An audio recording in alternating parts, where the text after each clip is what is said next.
Hey everyone, this is Kenjiro, and you're about to watch the first episode of the video edition of the Socially Away podcast. Well, I say first episode, it's kind of the only episode. More on that later. A few things to say about this before we begin. Because this is our first time recording and everyone's got different environments and equipment to deal with, this episode has a couple of audio errors that make it a little uncomfortable to listen to with earbuds. So I would recommend watching this with either speakers, ideally, or regular headphones. Sorry about that. We'll have it all sorted out by the next episode. Also, if you're in a position to potentially financially support this podcast, consider signing up for a small monthly donation. There's a link in the description. Any little bit helps. A lot of people working on this are arts folks who are donating some of their available time to help me out with this podcast, and I would love to be able to compensate them for their time. Also, you can listen to the audio version of this wherever podcasts are hosted. We're on Radio Public, Spotify, Google Podcasts. We're not on Apple Podcasts yet as of the time I'm recording this. I believe we will be on there eventually within the next few weeks. This is probably going to be the only time we're going to be releasing the video version of this, or of it, rather a video version of a full episode. We record this via Zoom, and as I'm sure everyone making extensive use of Zoom right now knows, it's not the ideal platform, and it's certainly not an ideal platform for recording podcasts, like dealing with connection and poor sound and all that. We might release highlight videos from our recording sessions, for example, funny or particularly interesting moments, but otherwise this is just a one-time thing that we're releasing our entire recording session, but we hope you enjoy it. And if you'd like to skip to any particular points in the show, I've put in some timestamps in the description of this to help you out. Thank you for watching/listening, and please enjoy Socially Away.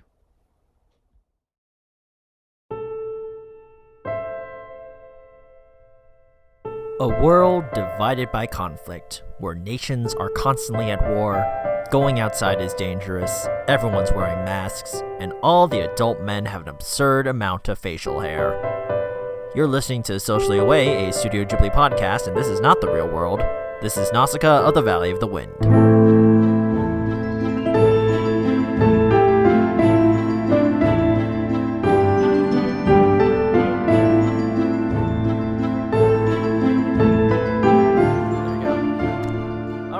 Welcome to Socially Away, a Studio Ghibli podcast. It is August 6th that we're recording this. We are currently on the 5th month of quarantine. I'm your host, Kenjiro Lee, and this week we are joined by our panelists who are going to introduce ourselves by name, because that makes the most sense. Let's start with Kota. Hi, I'm Kota. I am leading the Valley of the Wind Nausicaä discussion today. I'm very excited for that. What else should I say? I guess. Say how you're doing right now. I'm doing really well. I'm pretty tired, but the movie and the taking notes for it kind of revved me up, so I'm feeling ready. Victoria? Hey there, I'm Victoria, coming to you live from Washington Heights, New York, and I'm doing pretty well, because I just moved, and so everything's fresh and new and exciting, including this. In the Heights. Sorry. Ellie? Hi, I'm Eli Azizollahoff. I am in New Jersey, and I have a deep case of the quarantine blues, but having things to do, like watching his movies and getting pumped for this podcast, has definitely been helpful, so I'm very excited. Larissa? Hi, I'm Larissa, and I'm doing my best to just cope with everything. Luckily, I'm in a place where I can be productive as possible, whether it be writing, reading, definitely eating a lot of ice cream if I can, and because it's needed at times, as well as Ritz crackers. I may have mentioned that being my recent desire, but yeah, I think watching these films has been just not only an amazing project to pursue, really from last month, honestly, when we just brought the whole idea up together, but I can't wait to see where it goes and just to hear your impressions on all the following, because there's just so much to talk about. And Ken.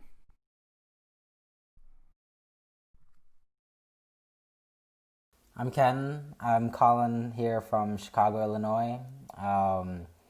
I'll say, yeah, I know, I'm really excited to be here. I've been doing a lot of swimming out of my mail inbox lately. So, I don't know, I'm ready to do a little more swimming in terms of digging out some things that are inside my brain. Great. So now I probably should give a quick explanation of what exactly is going on here for those listening in or who may be watching this when I upload the video of this later on. If I upload a video of it, I don't know. That's up to everyone here. So this whole project sort of started because, as you all know, it is quarantine time for all of us. I have not spoken to... Victoria's like, oh, really? I have not really seen another person that's not in my immediate family in months. And it just so happens the Studio Ghibli films were released when HBO Max launched I think this was like 3 months ago now. And so I started watching them, and they quickly became my sort of quote-unquote escapist go-to media during these times. Although this is not a particularly escapist film, the one that we're covering today, I should note. But yeah, I realized I personally had grown up not having watched all the Ghibli films, and this was a chance for me to just sit down and go through all of them. And I thought, well, why not also bring some other people in onto this? And that is the group we have here. We are missing one panelist today. Unfortunately, Shar, who is also a part of our group, unfortunately could not make it. She is currently on an acting residency. She will hopefully be back for our next film. But until then, we're here, and we are covering Nausicaä, the Valley of the Wind. And Coda, I'm going to throw things over to you. Wonderful. Well, I guess I should give a brief synopsis of the show, or not the show, movie. My brain's in the wrong place. Nausicaä, Valley of the Wind is how to say. I mean, you gave the brief little sentence, but it essentially follows the princess of the Valley of the Wind. Her name is Nausicaä, and to put it almost disrespectfully simply, it follows her as she tries to save her valley from being overrun by A, insects, B, poisonous spores, C, an invading army, and D, a giant warrior thing. I don't know how far I should get into it, but we're going into this assuming people listening have already watched it. Yeah. Okay. So, that's the synopsis. This is my third or fourth time watching this movie, and this is the first time I actually was blown away by the complexity of the movie. First time I watched it was when I was 6 or 7. This is the second Ghibli film I watched after My Neighbor Totoro. So, a bit of a difference. And I think the first thing that kind of comes to mind when you watch this is definitely like the environmental aspect of it. It's just in your face, like humans versus machine versus nature kind of thing.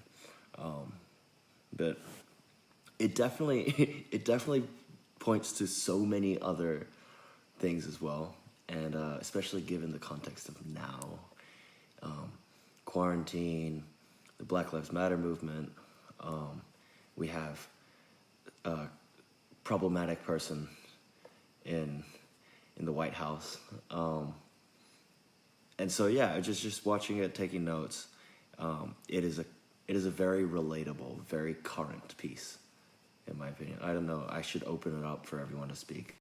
All right, so all of our panelists, we will get about a minute or so to sum up our thoughts. I will be keeping track. Coda, remember to mute. Sorry, just making note of these things. Let's start with, well, maybe we should go in alphabetical order by last name. All right, Ellie, you're up first. Okay, well, I am. I see the timer. I am, as everyone here knows, like the token newbie to Ghibli. There were a lot of thoughts I had about it. I first of all noticed the different animation style between it and the other films I'd seen. But the thing that really stuck out to me is that Nausicaä is basically aggressively optimistic. Like, usually when people consider, like, optimism, they think of it as pretty flighty and not necessarily, like, the person who's fighting for a cause. And it's not just that she's fighting for a cause, but it actually has sway on the environment around her, which I think goes in to show the fact that it can make waves and it is important and it is a power and a strength, and she's not just like a silly little girl who thinks we can get along with the insects, but like actually makes waves and like soothes the people around her. And I just found her very empowering. Those were my main thoughts. Larissa? Okay, where to begin? Gosh, so first of all, my first thought when thinking about this was Miyazaki's Dune. That was pretty much what this movie at times sometimes felt like. But also, it's, yeah, again, surprisingly and conveniently timely in how the film heavily features masks, of all things, in terms of its world and setting. As a first film, and it's also just such a good choice to begin the podcast with, is in terms of just how it's really impressive, not for like a feature of a studio that, not counting Cagliostro, that had not really had a reputation beforehand, and to see these characters that are based off a graphic novel that I haven't read, that I probably should, just based off like watching this film, makes me want to read more about this world and these characters, is so impressive. And this is Miyazaki's first heroine, and it's one of many that I'm just kind of fall in love with, and how quickly I was just loved not only her personality and the way that she reacted to all the situations that she was unable to control was so inspiring, as well as just, oh gosh, there's too much to add, but that's my thoughts on the film as a whole. Thank you. Well, I guess I should go next. Could someone else like put a timer on their phone and like hold it up? All right, Ken's gonna do it. All right. Is it going? Go ahead. Okay. So my going into my initial reaction after I saw this was that I could see a lot of the Miyazaki Studio Ghibli staples that we know, that we've kind of known of. For example, the environmentalist message, an appreciation for flight, just gorgeous views of nature, and of course the Joe Hisaishi soundtrack. But my initial reaction on when I finished watching it first was like, maybe this is a little bit underwhelming, because I'd watched all of the later films, not immediate ones, but like as it had developed. But then as I like sat there thinking about it, I actually like wrote up an entire essay like about my thoughts, and that I'm not going to share here.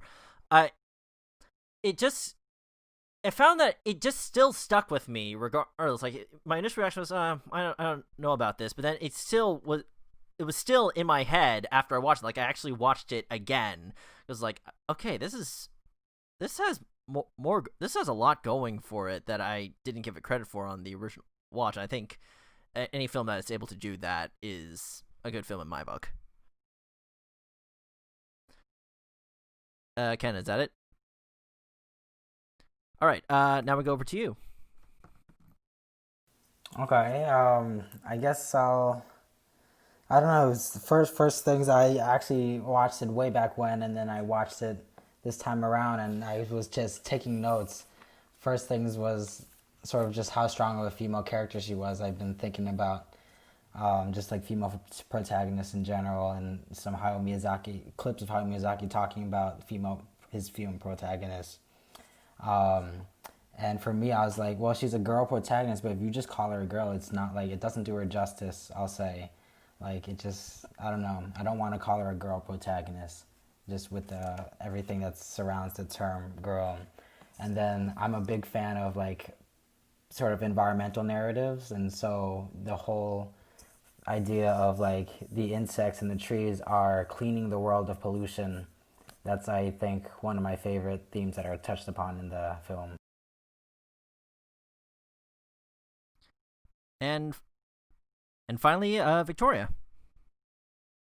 Hello. So Nausicaä, of all the Ghibli films, is one that I have seen for the first time fairly recently, like maybe a couple months ago. So it's still like very fresh and like new to me.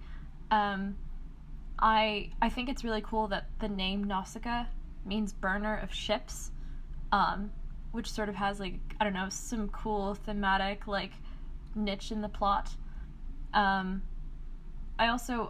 I think that there's a lot of comparison to be drawn between like the opening sequence of Nausicaä of the Valley of the Wind and like the opening sequence of the most recent Star Wars trilogy. That's just a personal thing, but really, I think that Nausicaä conveys the Ghibli perspective of empathy really, really well, and is one of the films that I think conveys it the most beautifully. And also, you know, I wouldn't say Nausicaä is my favorite Ghibli film, but I think that Nausicaä herself is possibly my favorite Ghibli protagonist, which is saying a lot. So. Wonderful. And now, I fully cede everything over to Koda, who will be leading the discussion for today. Wonderful. I'm following what all y'all said. I mean, it's just Nausicaä as the female protagonist, as this super powerful like figure, is so captivating, and it's really easy to get caught up in just like her relentless optimism. She's very pacifist despite everything going on.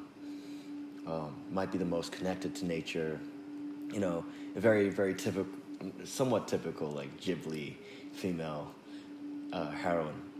But I noticed, I mean, it's another thing with Ghibli where, like, or Miyazaki, where you have a very complex antagonist structure, right? You don't really know who it is. And obviously, initially, the Tomekians are kind of the butt of a lot of your hatred as a viewer. But the moment that struck me was that, what was the name of the Her Highness? I don't think she Kushana. Kushana, there we go. Sorry. Kushana does reveal that she's also lost several limbs due to an attack from insects, you know? And so once I started thinking about that, the question became, who do you think is the who would you say is the enemy, if there is any? Throwing it out to you. Well, I think the enemy in Nausicaä is the enemy in a lot of Ghibli films, and that's sort of their aesthetic, which is that sort of non-empathy is the enemy, because that's what the main crux of each of their antagonistic forces is based upon. Would you? Non-empathy. I absolutely understand that. For this one, it was hard for me because the Pejite, or the Pejites, they also have their own reasonings. Like every single kingdom has a united goal of surviving this apocalyptic situation, right? The toxic jungle. It's just each one of them goes about in a very different way. So, yeah, no, I get it with the non-empathy. It's just like, I also understand like there's so much fear in this world, you know. To me, Anyone else? Yeah, to me personally, I didn't think of it as an enemy, as in like the Studio Ghibli is often described as like the Japanese version of Disney, which isn't like an accurate description, but it's what people have described it to me as before I like knew anything about it. And something I think is very interesting about this versus with Disney is that Disney always has a clear antagonist, especially when they have like musical numbers and there's the villain song. There, you know who the bad guy is. And what I think made this movie so nuanced is that it was kind of like reality in that it wasn't that there was a bad guy, it was that humans have failed over time and we now have to deal with the repercussions of that, and people are going to decide the best way to do that in different ways. And so it becomes much more nuanced and much more falls into that realm of empathy, because once you realize that it's so closely based on our own world and the way we have treated the world and now the way we need to react to it, it forces the audience to have its own sense of empathy separate from just the storyline.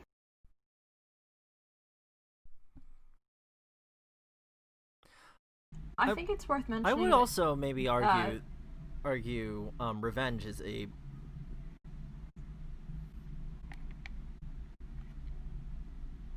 No, continue.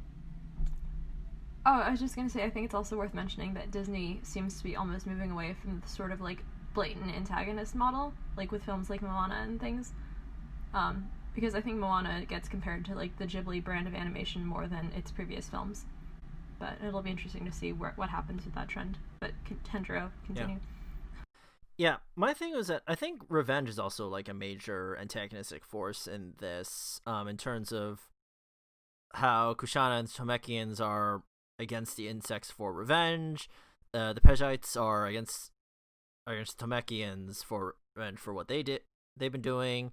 And I think there's like a very clear point where Nausicaä is very much hell-bent on revenge after the Tomekians kill her father, and she gets to the point that she actually kills several of the soldiers, but is stopped in that quest, and like the rest of the film seems almost like her pushing back against revenge instincts, and so that's my sort of thought on that. No, I don't. I would say that if just to abstract it, I would almost frame it as like tunnel vision. I don't know. I want to say like lack of conscientiousness, but then I feel like the characters can like they can see where the other person's coming from, but they have their own like priorities. And so I feel like it's all about just like, well, you know, I can get where you're coming from, but I think my vision is the wisest one or something.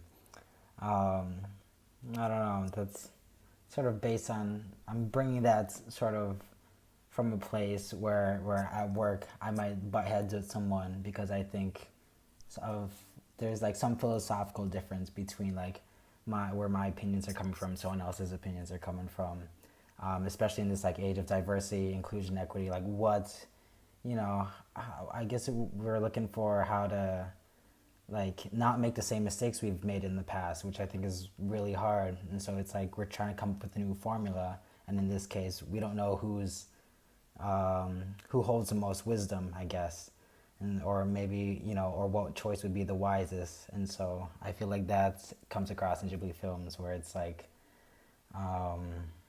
they're faced with a new scenario where like the wisdom that they've accumulated in the past they realize can only help them so much, so they have to either have faith in something, but maybe in other words, it's like the human capacity to look for a reason, I guess. I don't know, I'm sort of thinking faith is the biggest thing here, but it can be hard to have faith when like reason, there's so much value in having reason and being logical. So yeah, I was thinking while we were all talking, it's easy to point out that there are many antagonistic elements or like forces in this movie, but I found myself at least watching the movie being like, okay, are there any antagonistic forces living within the Valley of the Wind? If so, how, because every single group, kingdom, the insects as well, have all got their antagonistic elements to them. I wonder if there are any and if so, how that drives.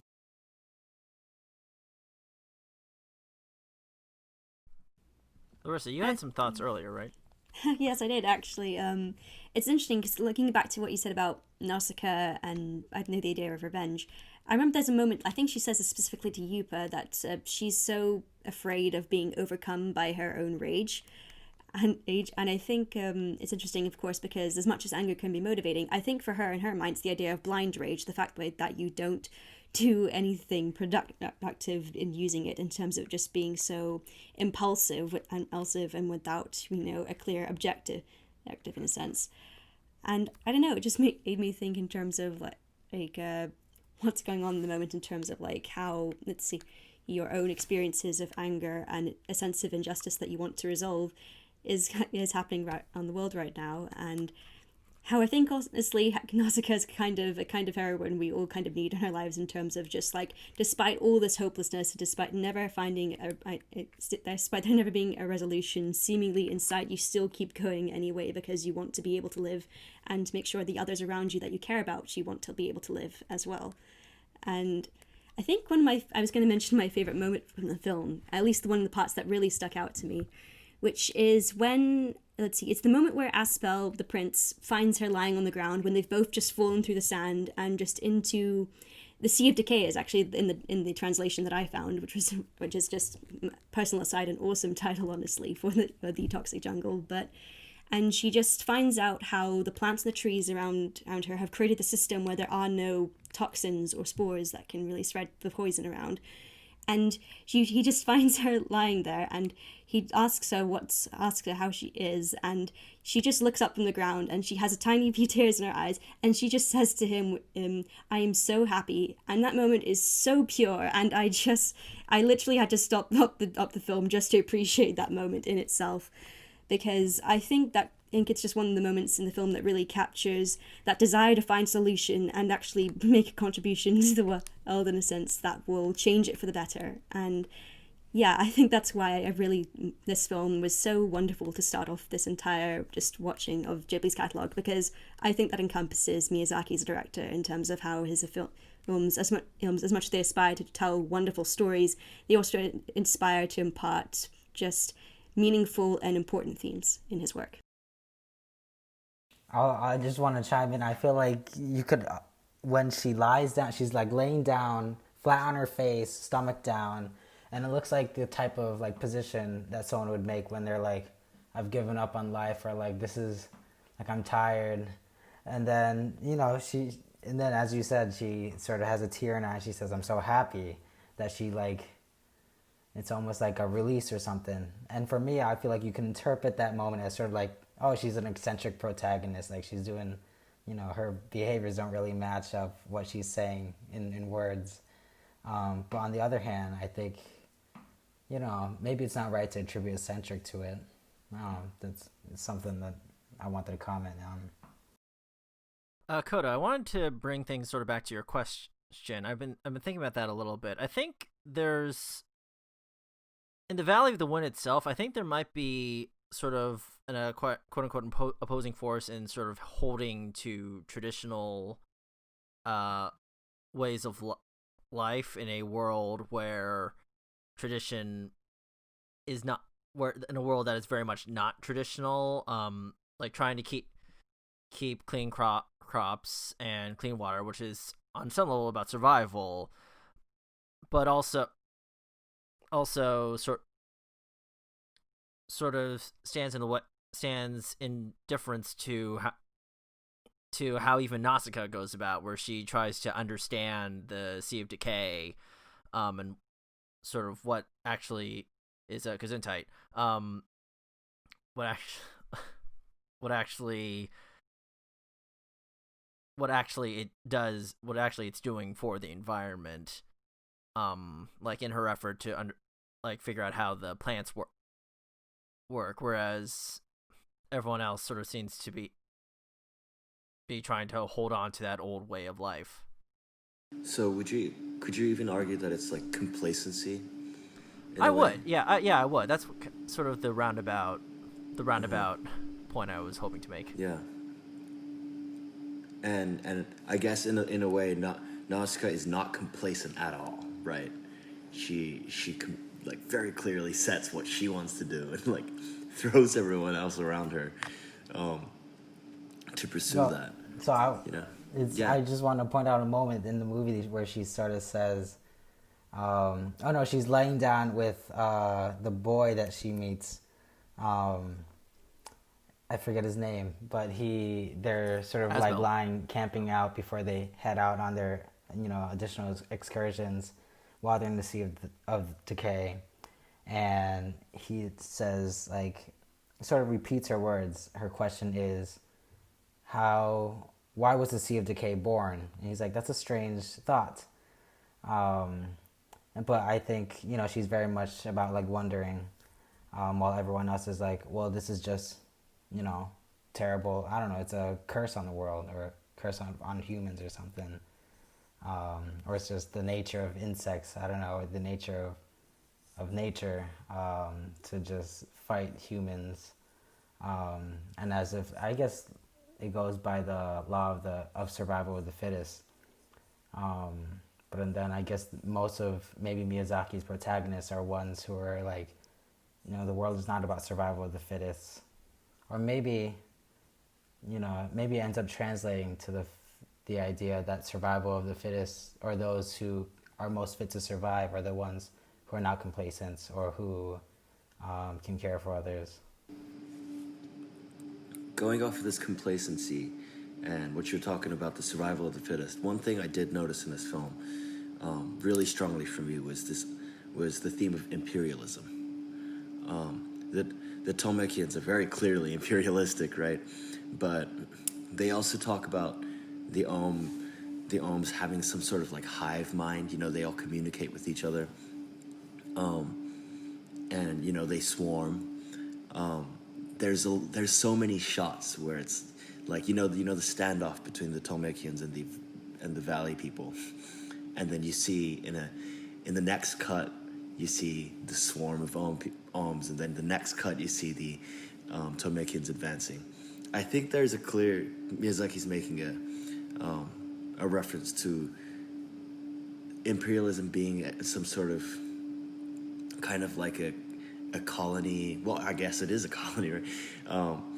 Some sort of queen bee colonizing, if you guys noticed it at all, or I don't know if there's anything to say about this, but what are your thoughts on the theme of imperialism?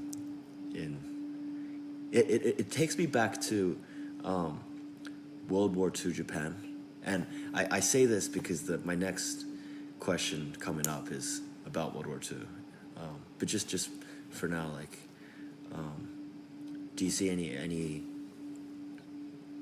parallels between the imperialism in the movie and imperialism throughout history, or what's going on in the world right now? If I could kind of connect three things that we've kind of brought up to what you're saying.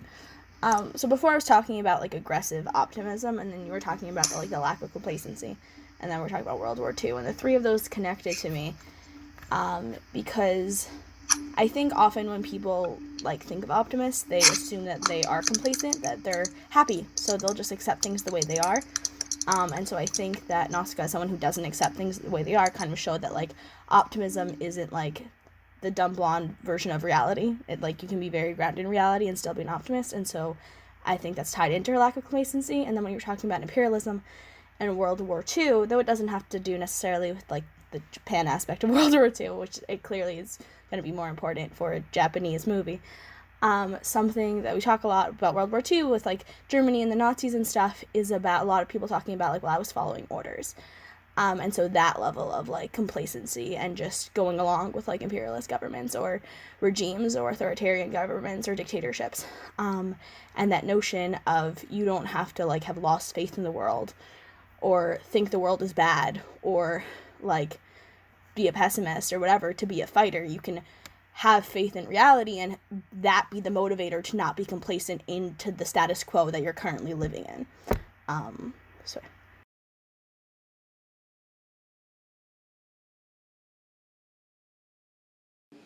Yeah, No, I like that.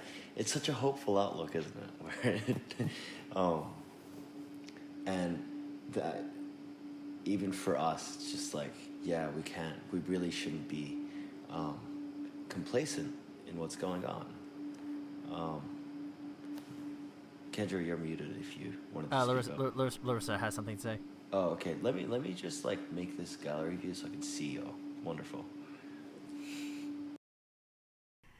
Right. So building on again about because another thing about this film that I think makes it really special in my eyes, at least, is that this is a post-apocalyptic world specifically, and it's also about princesses, which I'm very happy about. But in most post-apocalyptic films that I've seen, at least, if you want to have an example, Children of Men, they are very bleak in their tone, and they stay that way through the remainder of those films with only really glimmers of hope or joy that are often snuffed out very easily.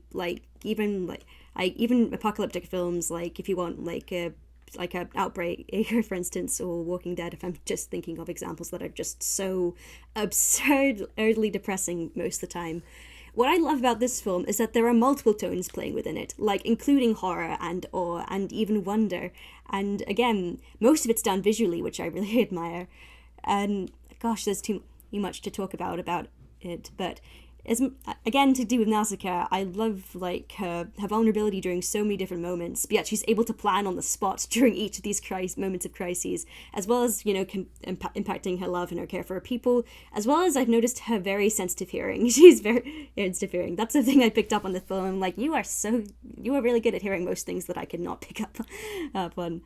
And I think her first interaction with Tito, before really he just sticks with her by his side for the rest of the film, really says a lot about her, as she constantly just tells him, as even when he bites her finger and she doesn't resist, she just constantly tells him, "You're not scared, Jojo. You're not scared." And I just it's a good thing, because I think I don't know, the idea I wanted to discuss actually the role of fear actually in this film, in terms of how it can maybe guide characters' decisions and maybe how they perceive the world in a sense, particularly because in terms of the world they live in, how much that fear really just affects them as a whole. That'd be interesting to hear your thoughts on. I like that you brought up that moment of right before Tito becomes becomes Nausicaa's pet. I don't know, because there, as you said, is it Ellie? It's Ellie. I just spell it like Ellie. that, like Wonderful. Eli. Okay, so as Ellie, you said about the unrelenting optimism, which again, I've said that several times now, but also the faith and whatnot. One thing I did notice though is that the process of her earning his trust involves her getting bitten, right? But there's so many moments where she has to sacrifice something in order to gain trust, I wonder if that's a recurring theme, where if you guys noticed any other moments where there was there were major sacrifices made, but how that connects to the movie. I mean, on a grander scheme than a personhood, within the movie itself, the trees, the nature, the water, they have to die and decompose and then be fossilized to then be reborn. So it is this kind of inherent nature that loss is part of the process, or pain is part of the process, but the ultimate good is worth it.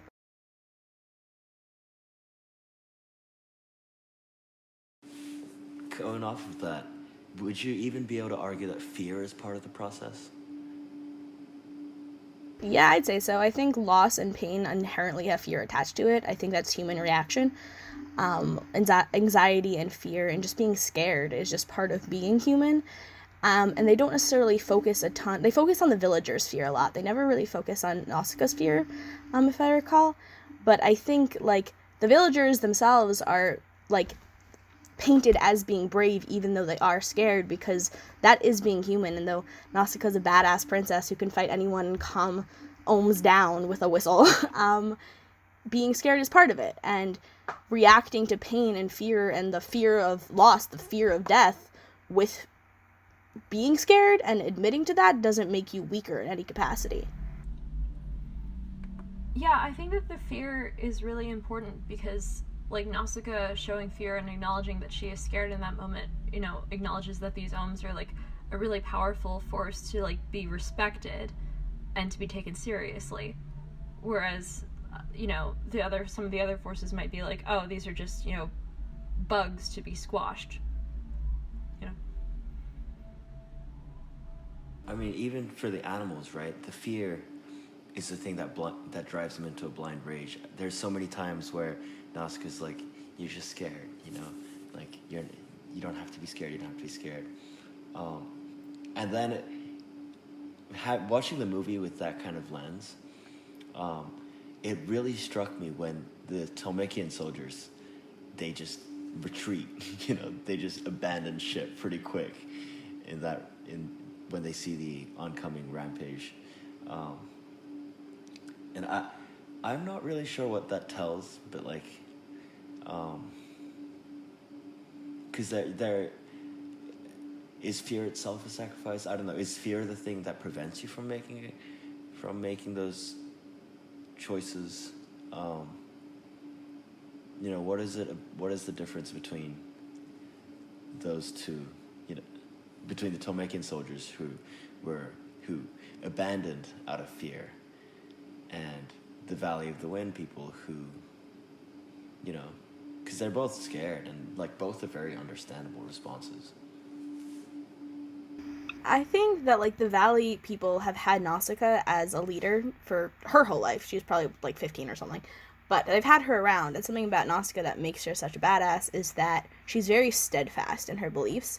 And even though when she has moments of fear, like she never wavers, which is very rare. Most people waver. It's the normal thing to waver. So for the villagers, for them, they're never shamed for being scared because being scared is a human reaction, but they've already been taught that like when you're scared, you keep moving forward and you move through it because that's the only way to continue. And the other nations, when they come in, they don't have that experience. They don't have that role model. They don't have that paradigm. So they're like facing these big bads for the first time. Also, the villagers face a lot more consistent big bads. They're in a valley right next to the jungle. That they run scared because they don't know that they can fight past the scaredness. Fear. That's the word. The fear. Could you argue though that what was her name again? The queen. Kushana. I keep thinking Ahsoka, and I'm like, that's from Star Wars. Kushana. So Kushana, could you argue that Kushana is also a pretty powerful figure, though? I mean, she doesn't back down. She's similar to Nausicaä in a lot of ways, I think, except for that one fundamental difference which is their attitude against nature, you know? I would need to watch the movie again because I've only seen it the one time now, but I feel like an argument can be made of her as a princess and Nausicaä as a princess and comparing them as like literary foils and the way they compare to each other and their experiences with fear and their notion of trying to save the world, but how they go in polar opposite directions with it. I think it's worth bringing up that Nausicaä is adapted from a manga that went much further in the story than the film depicts. The film actually only depicts like the first 14 chapters of Miyazaki's actual original manga. He actually kept writing it up until the 90s, and I haven't read it, but Kushana plays a much larger long-term role in the manga. Larissa, you had a thought? Yeah, about like the similarities, I guess, between either character in a sense. I think there's an interesting moment. Correct me if I'm wrong, but like there's a moment where Kushana like mentions while she's talking with her guard that she wants to be able to talk with Nausicaä when she returns alive. And that conversation really never happens, or it happens maybe you could argue in the end of the film when they're trying to rebuild their world. But it's so interesting that she actually wants to talk to her. And it's like, normally with any antagonist or villain that's so steadfast in their beliefs that you know that they can't change and the only way to stop them is to really, take them down, I guess. Or at least that's how it's portrayed in most Western media. But this antagonist wants to actually converse with the protagonist and maybe even figure out a solution by combining both their methods. I just admired that so much that was put in the film. And of course, like you said, it's part of a much longer manga series, which had more time to expand on her character there in terms of the changes she went through, but hinting that there's possibilities maybe for her to go through this new kind of development, it really helped to make her character all the more interesting to me in terms of beyond just this antagonistic role she played to Nausicaä. If I can say for like 1 second just about her as a character, just to like tangent off what you were saying, because what you were saying made me think about that, like the fact you were saying that she wanted to talk to her. I think in very subtle ways, they set her up to be someone that you can't tokenize, even from the get-go, that you can't tokenize as just a villain. So like, it stood out to me, the scene where like she takes off her arm for the first time, and she says, like, my future husband is gonna have a lot worse things to see.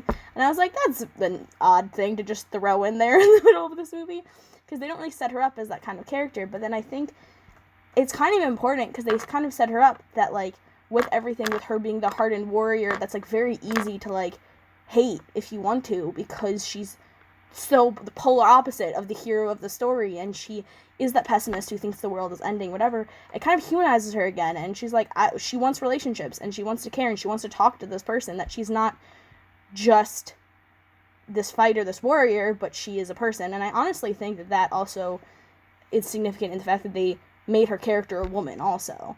Because women, like, psychologically, you kind of automatically associate women with empathy, whether that's a good thing to do or not. So in that way, you're kind of assuming that she's already going to be less hardened in some capacity. And then, like, in very small ways, they keep just reinforcing that.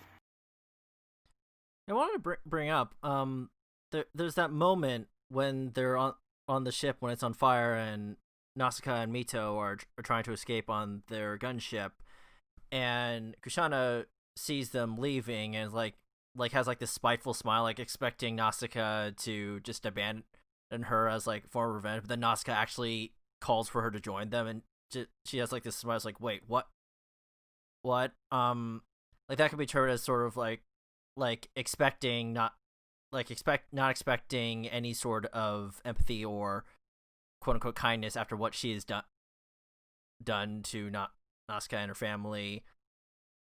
Then seeing that kindness shown to her when they were both in the same situation, I think is sort of exemplary of like an interesting turning point for the character, but also a demonstration of like her different world views from really Nausicaä. I'll say it's kind of strange that you mentioned that, or no, it's not strange that you mentioned it, but strange that very thing that you mentioned is very strange, I think, because when you look on later in the movie, when you she's like treating almost, or she's trying to stop the baby from going into that poisonous water, and she's like, you're hurt, and she's like, I know, like, I can't ask for your forgiveness because it's just too horrible, what we've done to you. And so I feel like that's what Kushana was thinking at first, like, what I've done so far, it doesn't, like, I can't ask for forgiveness. So, like, I don't know, it's kind of strange. So I feel like Nausicaä definitely can understand where, like, Kushana might be coming from. But I guess there's something there. This is going to be a weird segue, but I'm looking at the time, and there's one question I really want to ask, because it's been really bothering me. But it has to do with the giant warrior. One, what does it symbolize? And two, what is the significance of the fact that it was malformed, that it was born early, and it doesn't really function. But this is the thing that caused the 7 days of fire, right? And so, again, that's why my brain goes to, like, the atomic bombs. But also I don't think it's exactly that either, What do you guys think it means, this? Because it's such a central part of the narrative, right? Go ahead. I think it says something that in spite of like these there's these massive creatures that apparently can cause potential internal destruction or harm, that the most horrifying to the viewer has been, particularly in how it's portrayed, melting, is the man-made machine structure. I mean, you see one of the first images in the film you see is just these giant warriors just emerging from the blaze and fire. And when I see them in the film, I'm like, those are the true villains of this film because of just the destruction they cause compared to the Ohms that basically are just looking after themselves on their own. And again, the theme of like nature will just have its own way.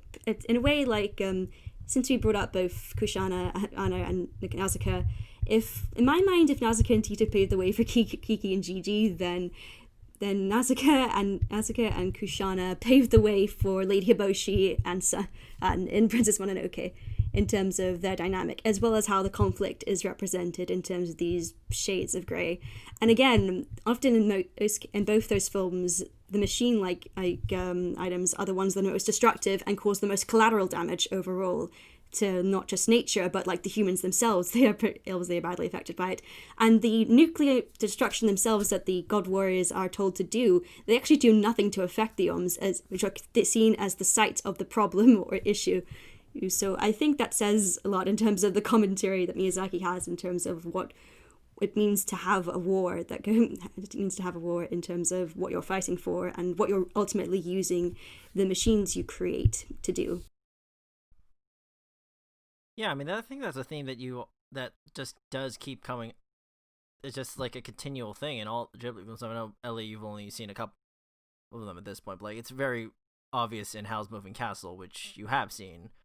And again, there's another one of those sort of Miyazaki standards that is present even in this film that wasn't actually a Ghibli film, but was like sort of the base for the Ghibli model going forward.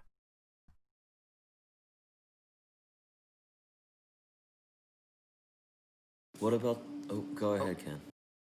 Oh, I don't know. I'll just say I love your comparison. Just the atomic bomb. I feel like one could argue that maybe we brought it into the world a little too early. You know, maybe we shouldn't educate ourselves a little bit more. I thought a little bit more about like what it would be like in a nuclear age before actually making it public. I don't know, but also secrets. I don't advocate for having secrets, so maybe I don't know.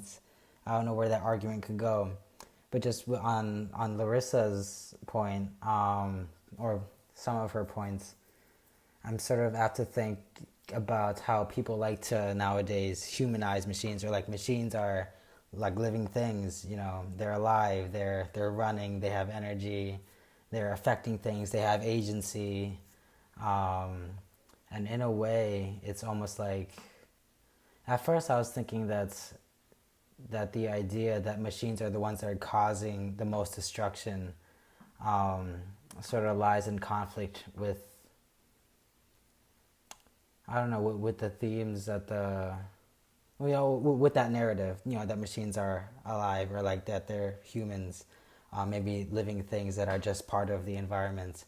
It almost makes machines seem unnatural, I guess, or like that's sort of how I think Ghibli films portray it. But I don't know. I'm open to hearing thoughts against that idea. And then sort of the other side of it is that it does lie in accordance with that narrative, in that machines, just like humans, may cause destruction around them just by living. And humans, or just like all life, will end up invading, like a virus will end up invading other bodies, and sort of like maybe causing catastrophes around it, just because of the way it functions. I think it's a weird, just like to some cap that thought, there's a weird paradox of like unnaturalness but naturalness with machines when it comes to talking about machines or thinking about machines. It's weird. I should bring this up. Is that the giant warriors scene was animated by Hideaki Anno, who created Neon Genesis Evangelion, which has, for those of you here who have seen it, has its own sort of take on the machine as a living thing concept, although it takes it to quite an extreme. Highly recommend it, by the way. I like you mentioned a virus taking over, and I'm like, okay, well, we are in quarantine right now. It's it's very easy to see like some similarities between the film and our lives. It feels like, not in like there are massive insects, invading our lands, but in the sense that there is an impending doom or a invasive virus, misleadership, that kind of stuff. But where do you think we are in like this timeline? Are we before the 7 days of fire, where we are leading up to that? Because in one way, yeah, like there is a big fear of this being like an apocalyptic event, breaking out into a world war, But then you could also argue that this is the post-apocalyptic thing. But in that case, what was the apocalypse,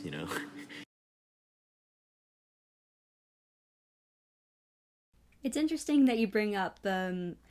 It's funny because if you remember, actually, like not too long ago, there was of course, there was a thing about murder hornets, and but of course, unlike that case where they were an actual threat, the Ohms are really not that at all. It's just funny to think about in terms of any direct parallels you can think about to today. And that's just all I was going to say, but yeah, definitely a lot to think about and contemplate. I really hope I can rewatch the film again to absorb anything I might have possibly missed in terms of individual scenes or interactions. If I may counterpoint, the Ohms are a threat to my eyes because they are ugly. But if there is a post-apocalyptic event, what they were saying, their post-apocalyptic event and their form of healing happened 100 years after the world burning in fire. For us, if this isn't the apocalypse and this is the fallout, I would argue that it's still the fallout from World War II, because like that was an apocalyptic event. We had going on at once the entire world at war, the nuclear bombs, the Holocaust, like everything was horrible all at once. And it feels like it was a long time ago because it was like 70, 80 years ago, but in the course of human history, that's nothing. That is the same era. That is the same fallout. The same argument is made also with like stuff about like racism and the civil rights movement, blah, blah, blah, that people are like, oh, it's so long ago, so whatever. And you're like, 50 years, not that long. So if this isn't the apocalypse, I would argue that it's the fallout from that. Isn't it really cool though that like we're currently talking big game right now. We're talking end of the world, right? And yeah, I totally get you with World War II being like the turning point. And I think it was actually 1,000 years, wasn't it? Could be. Could be. In the film, So my thinking now, you said 1,000 years. It's been a little, it's been over 1,000 years, but I was thinking maybe this is the same kind of thing that people went through during the fall of the Roman Empire, or the Greek Empire, the Egyptian Empire. Holy crap, right? The Egyptian Empire spanned thousands of years. It is one of the greatest civilizations to exist, but it was cut. It fell, and that is a very apocalyptic thing. Is this kind of like the fall of what our current civilization? It's what a weird question to ask, but that's what the film kind of brings up for me, like, Yeah. Oh, so I want to. I feel like if we were to go by that time scale, we could think. I'm sort of apt to think of. I've heard a lot. I like work in a career office, and I heard that law, like the field of law, used to be the most dangerous field in terms of like alcoholism and drug use. But now there are narratives coming out about like, people are trying to engage in self-care practices more, even in fields like law or like, let's say, in very competitive business fields. Just self-care is like a big thing now. So maybe that could be argued to be a sort of a consequence of our recovery or our attempts, sort of like our orientation towards recovery. But I'm also apt to think about there's a term, I think it's called the great,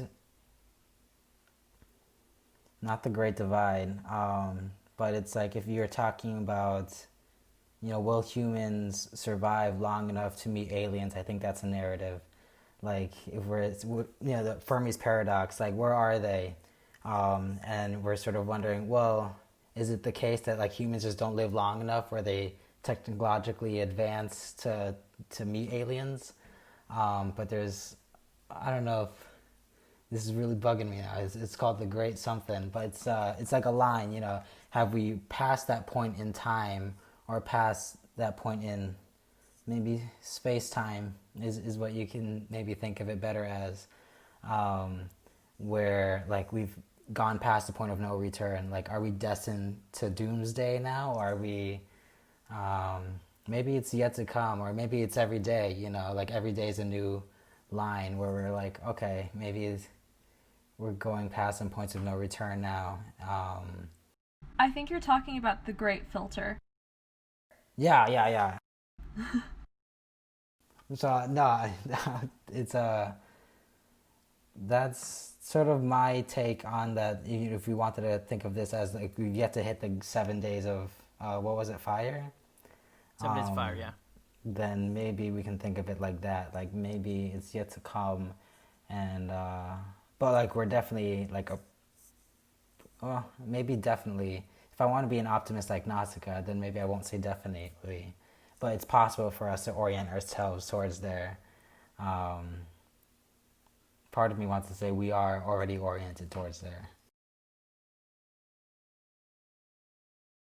I'm a little mindful of the time, but what are you thinking, Kenjiro? I think we can move on to sort of final thoughts if anyone wants to throw in any last things they have to say about the film.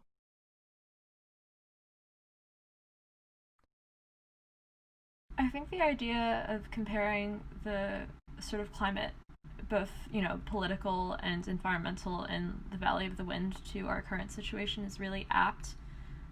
And I think a lot about, how Nausicaä kind of throws everything she has, at great risk to herself to protect, like, the Ohm and the people outside of, her nation at great risk to herself. And I think that's what really will get us through this historical moment in more ways than one. And it's quite sobering, yet also quite hopeful to think that.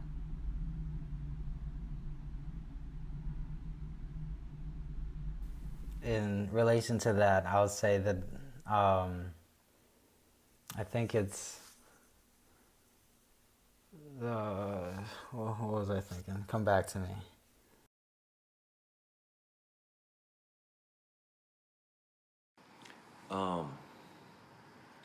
This isn't really an ending thought, but I just really appreciate that the protagonist isn't someone like Lord Yupa, who is just extremely skilled. And I mean, he's such a cool character, right? He goes on the ship and he's like, I suggest you should surrender. There's no ship to save you. And you're like, wow, But I'm really glad that he's not the main character, right? Because Nausicaä is such a full character. It has so many. I could even argue that her determination and her pacifism is detrimental at certain times, But it's overall she just has this drive and just crazy amount of compassion, which is the thing for me that is really the saving grace and something that we should all try to take away from this movie, So. Yeah, Nausicaä as a protagonist is, gosh, I think we did probably if we ever go into like further into Ghibli heroines to discuss them, in terms of their character analysis, then she'll definitely be one of the first ones to really discuss in depth. But yeah, again, Yupa could easily, I guess, if it were maybe any other director or male director, maybe, or filmmaker, I don't know, maybe from the West, they would have, especially because this guy gets a knife through the arm and he doesn't flinch. The blood is dripping from his arm and he does not move. And he's just still in this cool persona. But I love that he's so much faith in her. Like, he's there for her more like a father figure in some ways when she, like, breaks down in front of him because she's so upset that she's unable to find a solution to help her people through like a peaceful method. And I like that quality about him. It's a quality I wish, honestly, more male characters really had, honestly. But as for just anything else I want to say about her, I mean, this girl is willing to take off her mask and to instruct the people what to do, like in the middle of her flight. She gives them a thumbs up and everything. She gets severely wounded in her shoulder and foot when trying to rescue a baby Ohm who does not necessarily owe her life, but she does it anyway. And she has to stop that same Ohm from going into the poison so far that she damages her foot further. You hear her screaming while all this is happening. And then right after all this hardship that she's experienced, she stands in front of a stampede without moving at all, and they run her over and everyone thinks she's gone. But it was that kind of willingness not only to go through all that sacrifice and pain for a just cause that, of course allows her to come back to life in the end. But it really just shows those kinds of attributes to be, and again, who knows, maybe we'll outside the discussion of this podcast, but it shows how those attributes, if you really put them to good use, can do something so powerful, not just for yourself, but for the people around you, to make a better world, honestly. So you want to keep that in mind, especially when I go rewatch it again. I want to give, for my final thought, just highlighting something. I know we talked earlier about this, about how Ghibli films have like this strong appreciation of sort of nature, sort of that thought of how nature often comes out in the end. And I'm thinking about that last scene, the last thing you see after the credits of Nausicaa's helmet below the Sea of Decay, and also a green sprout, just a normal sprout coming out of the ground. And that's one of those things that really stuck with me, that I wanted to highlight as exemplifying that, and how this is like a worthy pre-Ghibli, but still very much a Ghibli philosophy coming through in this movie. I just had a very small epiphany, which is that my subconscious has been drawing parallels from this movie to Avatar: The Last Airbender, which is why I said 100 years, and why I called them the different nations and whatever. And I realized it's because Nausicaa reminds me of Aang. She is that same kind of, like, she has to fight, the battle is gonna happen, things are gonna happen, and she has to react to it, but still maintaining her sense of self, and still, like, being an optimist within that. And I am also very sure this is not gonna be the last time I reference Avatar: The Last Airbender in this podcast. And she also, like Aang, has that very awesome glider. And we're going to talk hopefully about, Miyazaki's relationship to aircraft and airships, hopefully in the future. But yeah, this is a good time to mention that's definitely a recurring theme in his works, and I'm hoping I can maybe bring that up when I get to discuss Porco Rosso especially. I know it's definitely going to come up during Castle in the Sky. There are so many that are waiting for us. There was one more recent one, way more recent. That was The Wind Rises, absolutely. The Wind Rises, yeah. Which I still have not seen. I'm saving it for this podcast. Right, me too, actually. But I hear very good things about it, and that one's 100% about flight. And Miyazaki and his flight stuff is just so fascinating. Just artistically, something you dream of. I could talk about flight, but I'll say the insects, the way they're depicted in Nausicaa, I think, they have compassion, I feel like, which we don't think insects really, or like, the insects can get mad, and then once they've calmed down, they can show sympathy for the actions they've taken, and it's like, I don't know, it makes me think of how I've heard of friends saying, like, centipedes, they'll show up in the apartment, and then you miss killing it or something, and then it runs away, and then it comes back for revenge. Like, so narratives like that, I'm gonna have to think about. But I don't think that you might hear about insects having revenge, but you don't hear much about insects like having compassion. Any other last thoughts? All right. I think that wraps up our discussion. Coda, thank you for leading this. Thank Now you. we move on to the trivia game, where we test our panelist knowledge of our film of the week. How this is going to work is that I'm going to ask a question that is a multiple choice question. Everyone is going to give their answer. I will reveal who is going. Unfortunately, Coda has to skip out of this one. Thank you very much for being here, Coda, and we will. Thank you. I can't wait to see you again for Castle in the Sky. Yes, I'm very excited for that. But thank you again, guys. Good to talk to you all.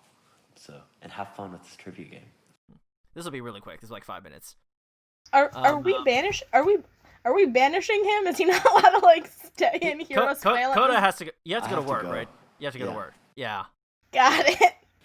My life just flashed before my eyes when you said there's gonna be a test. All right. Each correct answer is going to be worth 1 point. Again, I will ask the question. You will give your answer, and I'll reveal what the correct one was. Our first question of the week. In the world of Nausicaä, the Valley of the Wind, most of the adult men are graced with copious amounts of facial hair. Of the following characters, which one has a mustache? Was it A, Asbel, B, Yupa, or C, Nausicaä? Yupa. Yupa. Pick number 3, my lord. It's number B. It's B. B. Yupa. All right, you all were correct. It was B. That was the easy question. All right, next question is, what material is Nausicaa's sword made out of? Is it A, Ethereum, B, ceramic, or C, unobtainium? A.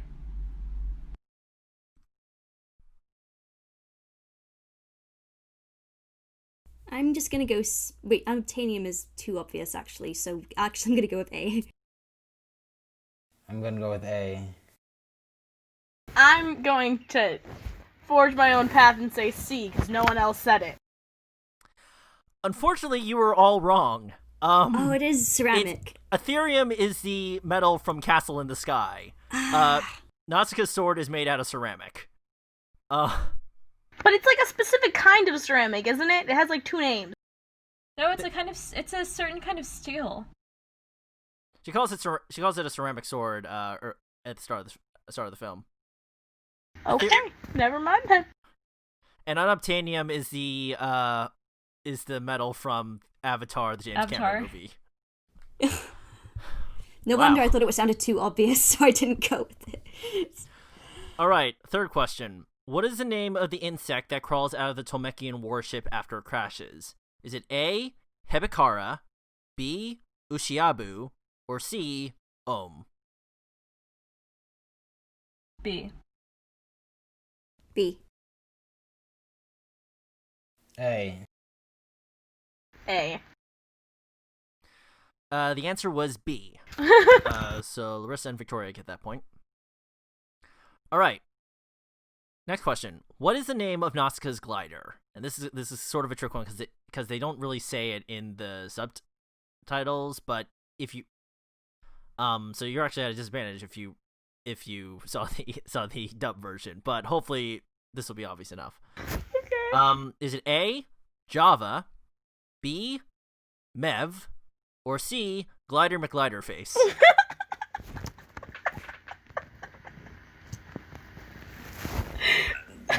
Mev. I'm gonna say B. I'm gonna also say Mev B. Though if it was Glider McGliderface, I would find that I know very good. If it was Avatar: The Last Airbender, it would have been Gliderface, and it would have been named by Sokka. So Ellie, are you going with B also? Yeah. That was correct. It is B. And finally, what is Lord Yupa's full name? Is it A, Yupa Doric, B, Yupa Miralda, or C, Yupa Kaye motherfuckers?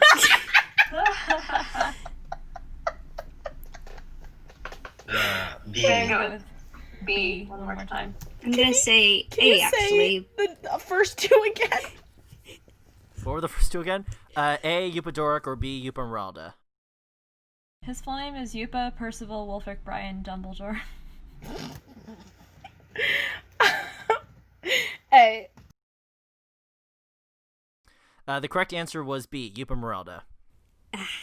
And finally, for a bonus question, this is going to be worth 2 points. Anyone can answer this. I'm not going to reveal the answer until you all give what you think. Nausicaa's glider Mev comes from the German word Mauve. I butchered that pronunciation, which translates to what bird? Everyone can just give a guess. Stork. That was a joke, but also that's the answer, because I don't know. Hawk. Sparrow. My gut initially actually said eagle, but that's probably because the eagle was on the German Nazi symbol, so probably not that. Let's see, I'm trying to think, because if it was named after a bird, then maybe it'd be something to do with a character in terms of her nature. But I'm just going to go with hawk as well, just because I can't think of one that'd be... I don't know, I'm just trying to think how that glider is so powerful and effortlessly moves and is so flexible to scenarios, so I'm going to go with hawk. So the correct answer was actually seagull.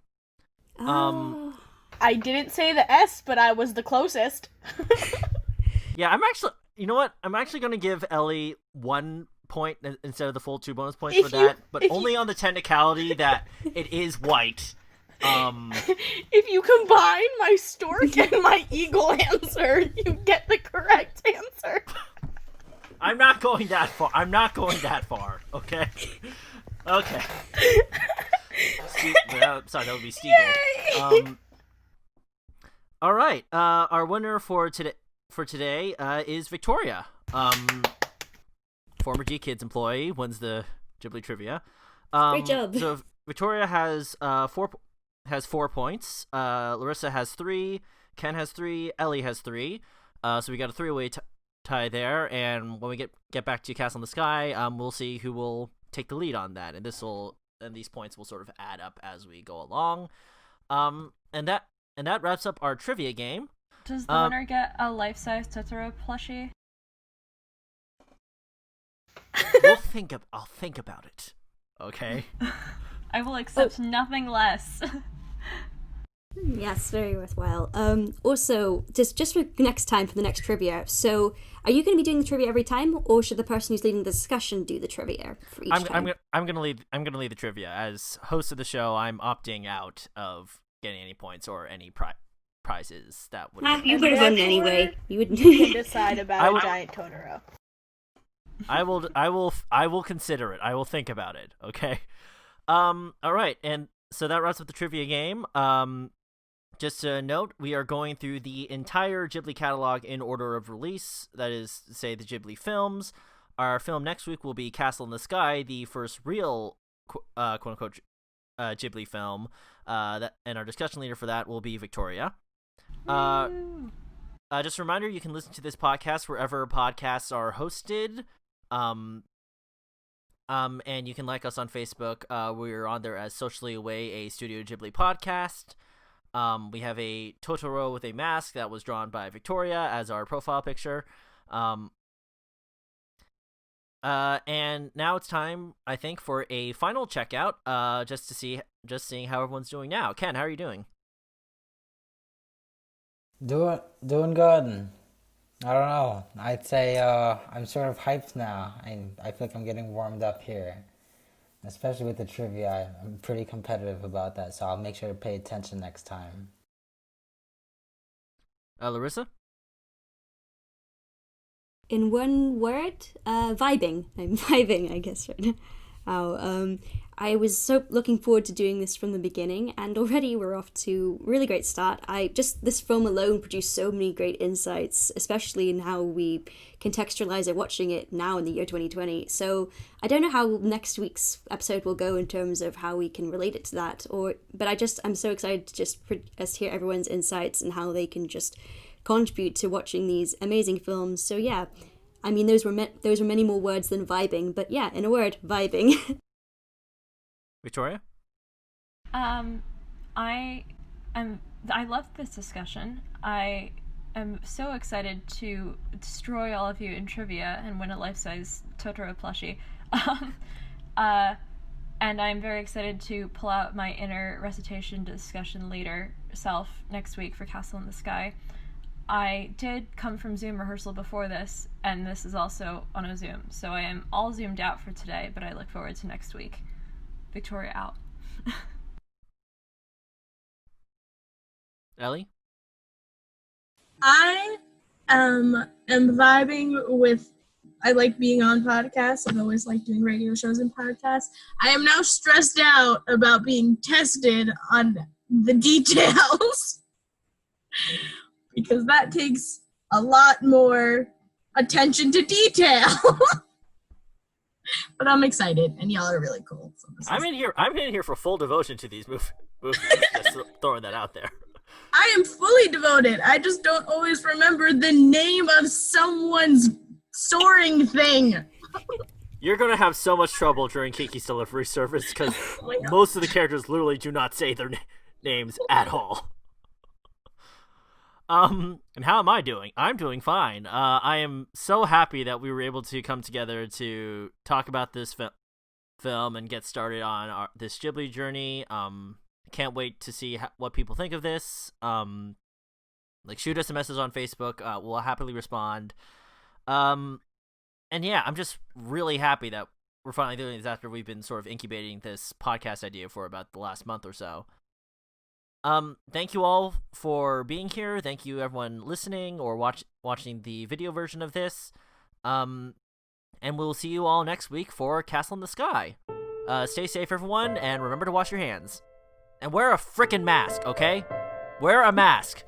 Follow the example of the people of the Valley of the Wind, of the Tamakians, they all disagree on everything, but they still wear their masks. So wear a mask. Word. Out there. Thank you, and we will see you next week. Thank you. Bye. Bye. Socially Away is a Soft Shell Productions podcast.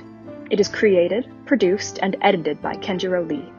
Today's discussion on Nausicaä of the Valley of the Wind was moderated by Kotaro Horiuchi and featured Eli Azizollahoff, Larissa Guerrini-Maraldi, Kenjiro Lee, Ken Leng, and Victoria Provost. All participants recorded from separate locations across the continental United States and will maintain social distancing guidelines for the foreseeable future. Our logo was designed by Victoria Provost. Our theme song is Ghibli's Waltz by Ross Bugden and can be downloaded at soundcloud.com/ROSSBUGDEN. Questions? Comments? Ideas for the trivia game? Feel free to shoot us a message on our Facebook page and give us a like while you're at it. New episodes are released every Thursday. And again, if you want to support us starving artists while we wait for the return of our industry, consider signing up for a monthly donation. There's a link in the description. Today's Ghibli-inspired quarantine tip: Nausicaä took her mask off so the old men could hear her. Don't be like Nausicaä. Keep that mask on and learn to enunciate.